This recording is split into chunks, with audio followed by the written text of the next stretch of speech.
불행을 끊어내고 기회를 끌어당기는 마법의 한마디. 저는 늘 활기찬 편이지만 예상치 못한 문제가 생기면 종종 의기소침해질 때가 있습니다. 그럴 때도 웃음을 잃지 말자고 마음먹고는 있지만 무언가 눈치를 챈 것인지 사이토 히토리 씨가 이런 이야기를 들려주었습니다. 경마를 아주 열심히 연구하고 연구해서 예상을 해도 한 번이야 맞추겠지만 그 다음 또 그 다음에도 맞추기란 천문학적인 확률입니다. 알겠죠? 마찬가지로 불행한 일이 한 번 있을 때는 아직 괜찮아요. 하지만 불행이 2번, 3번 연속해서 일어나는 천문학적 확률이 그 사람에게만 생길 까닭은 없거든요. 그러니까 그 사람의 불행은 우연이 아닌 거예요. 분명히 이유가 있고 본인이 불행을 끌어들이는 겁니다. 그러니 첫 번째 불행이 찾아왔을 때 그 고리를 끊어내야 해요. 알겠죠? 불행을 쉽게 끊어낼 수 있는 말을 알려드릴게요. 사이토 씨가 알려준 불행을 끊어내는 마법의 말은 바로 이것입니다. 이걸로 좋아질 거야. 그래서 좋아질 거야. 더 좋아질 거야. 이 말을 하면 안 좋게 생각되던 일을 쉽게 끊어낼 수 있을 뿐만 아니라 신기하게도 정말로 그 일이 기회로 바뀌게 될 겁니다.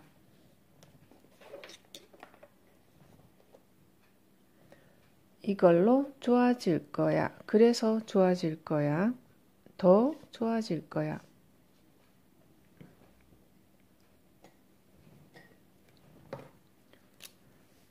안 좋은 일이 생겨도 이걸로 좋아질 거야. 안 좋은 일을 알아차린 덕분에 그래서 좋아질 거야. 안 좋은 일을 통해 교훈을 얻으니 더 좋아질 거야. 라고 말할 수 있습니다. 저는 이 마법의 말을 정말로 좋아합니다. 그리고 무언가 안 좋은 일이 일어났을 때 이 말을 입버릇처럼 되뇌이면서 마음이 상쾌해지고 침착해지고 냉정함을 되찾게 됩니다. 인간이니까 실패하는 것은 당연합니다. 실패해도 이걸로 좋아질 거야. 그래서 좋아질 거야. 더 좋아질 거야. 하고 몇 번이고 되뇌이며 곧장 일어서도록 합시다. 그날의 실패가 있었기에 지금이 존재하는 것입니다. 그렇게 생각하면 실패도 좌절하지 않고 이 실패가 어떤 좋은 일로 바뀔지 기대를 가질 수 있습니다.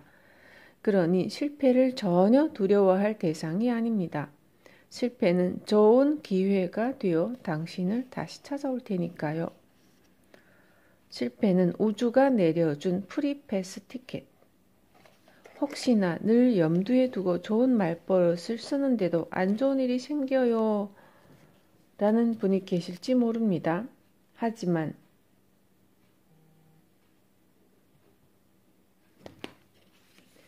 그 안 좋은 일은 훗날 되돌아보면 분명 좋은 일로 바뀌게 될 것입니다. 인간은 살짝 서글픈 생물입니다. 왜냐하면 좋은 일이 생기면 기분이 들떠서 깊게 생각을 하지 않지만 안 좋은 일이 있을 때는 어째서 이런 상황이 벌어진 거지? 내가 대체 뭘 잘못한 거지? 하고 계속 곱씹어 생각하기 때문입니다. 그렇습니다. 인간이란 안 좋은 일이 생기지 않으면 발전할 수 없는 조금은 불쌍한 생물인 셈입니다. 안 좋은 일이 생기면 그제야 좀 더 신중히 행동해야지 하며 자신을 돌아봅니다. 그런 반성과 개선을 통해 인간은 발전합니다. 그런 깨달음이 있기 때문에 나중에 똑같은 일을 맞닥뜨려도 그것을 기회로 바꿀 수 있는 법이죠. 들어가고 싶었던 대학에 떨어졌다. 가고 싶던 회사에 불합격했다. 신상품 기획안이 통과되지 못했다. 구조조정으로 해고되었다. 이혼했다. 등 언뜻 힘든 일을 겪고 있는 사람은 그것이 우주가 내려준 최고의 교훈이자 선물이라는 것을 모를 수 있습니다. 하지만 사람은 실패를 통해서만 배울 수 있습니다.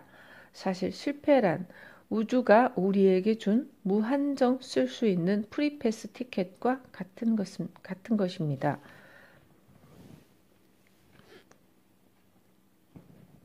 사이토 히토리 씨는 인생은 실패를 통해서 배웁니다. 그러니 실패하지 않으려 애쓰는 것은 배우지 않으려 애쓰는 것과 같습니다. 라고 말합니다.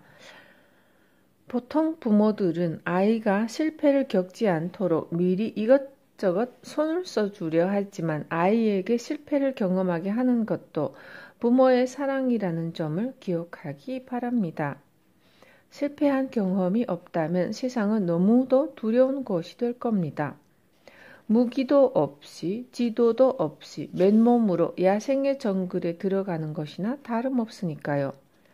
하지만 많은 실패를 경험했다면 당신에게는 목적지를 찾아갈 수 있는 지도도 자신을 지킬 수 있는 무기도 생긴 셈입니다. 그러니 당신 실패해도 괜찮습니다. 아니, 기꺼이 실패를 경험하기 바랍니다.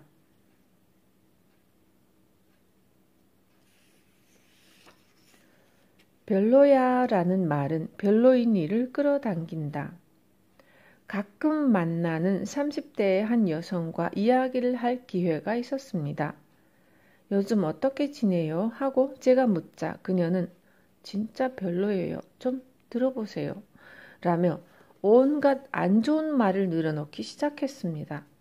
아이는 잘 지내나요? 하고 물어도 정말 짜증나 죽겠어요. 제가 하는 말을 전혀 안 들어요. 라고 답했습니다. 그녀는 별로다, 짜증난다 라는 말버릇대로 별 볼 일 없고 짜증스러운 나날을 보내고 있는 듯 했습니다. 반짝거리는 멋진 원피스를 차려입고 멋을 부린 것과 달리 얼굴은 침울하고 컨디션도 안 좋아 보였죠. 책을 읽거나 세미나와 강연회에 참가하는 활동도 한다는데 참으로 안타까운 말버릇이라는 생각이 들었습니다. 제1장에서 한 이야기를 다시 한번 떠올려 봅시다. 말은 우주에 보내는 주문이라는 이야기입니다.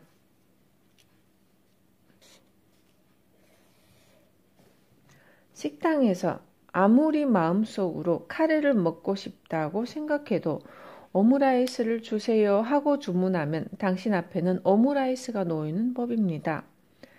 입 밖으로 내뱉은 말은 반드시 이루어집니다. 그것이 나쁜 일이라도 말입니다. 최악이야 라는 말은 더욱 최악의 일을 끌어들이게 됩니다. 최악이라는 말대로 정말로 최악의 말인 셈입니다.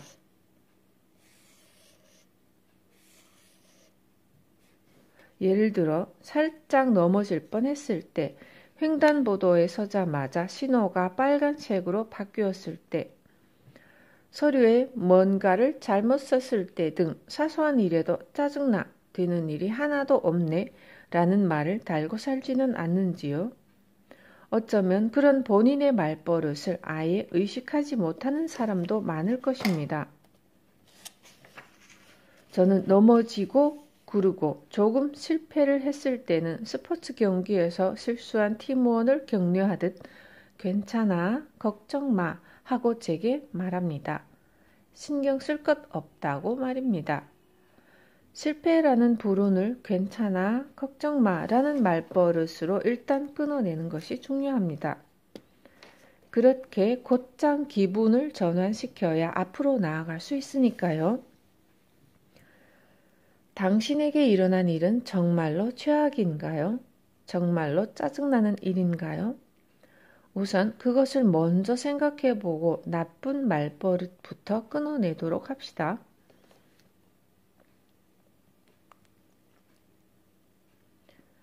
행복 언어로 해결하지 못할 문제는 없다. 살다 보면 어떡하지? 하고 당황하는 순간이 누구에게나 생깁니다. 저라고 다르지 않습니다. 제가 마룩한 사업을 막 시작했을 무렵의 일입니다. 이 일을 어쩌면 좋지? 하고 제가 소리를 지르자 이를 들은 사이토 히토리 씨가 빙그레 웃으며 이렇게 말했습니다. 어쩌면 좋지 싶은 일이 일어났을 때 어쩌지 하고 3번 말하면 노이로제에 걸려요. 그러니까 어쩌면 좋지 하고 한 다음에는 이렇게 말하세요. 저렇게 하자, 이렇게 하자 하고 말입니다. 그러면 어쩌지 싶던 일에 대해 재미있게도 뇌가 저렇게 하자, 이렇게 하자 하고 다음에 해야 할 일을 생각하거든요. 알겠죠? 흥미로울 테니 실제로 해보세요. 사람은 당황하면 머리와 마음이 비정상적으로 움직입니다. 나아가 어떠한 행동도 하지 못하고 오로지 그 일만 생각하게 됩니다. 그러면 고민의 소용돌이에 빠지게 되어 노이로제에 걸릴 수밖에 없죠.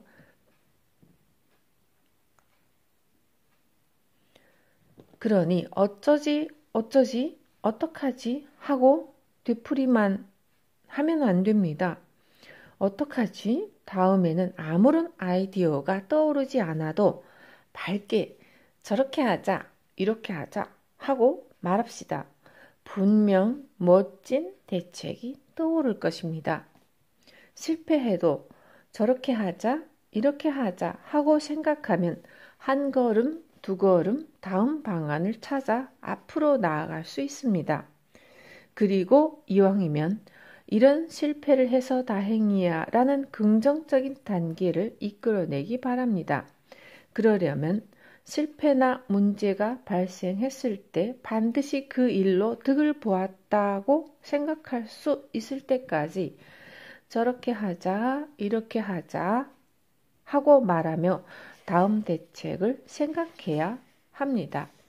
이것이 습관이 되면 뇌가 늘 좋은 방향으로 착각을 해서 무슨 일이 벌어지든 최고의 해결책을 재빨리 찾아내게 됩니다. 인간관계의 문제를 해결하면 인간관계가 더 좋아지게 되고요. 회사의 문제를 해결하면 회사에서의 위치가 더 올라가게 됩니다. 어떡하지? 에서 저렇게 하자, 이렇게 하자 라고 말하며 문제를 해결하면 성공적인 인생을 살 수 있을 것입니다. 무언가를 실패해서 당황한 순간에는 우선 심호흡을 하고 당황하지 않는 마법의 말을 해보도록 합시다.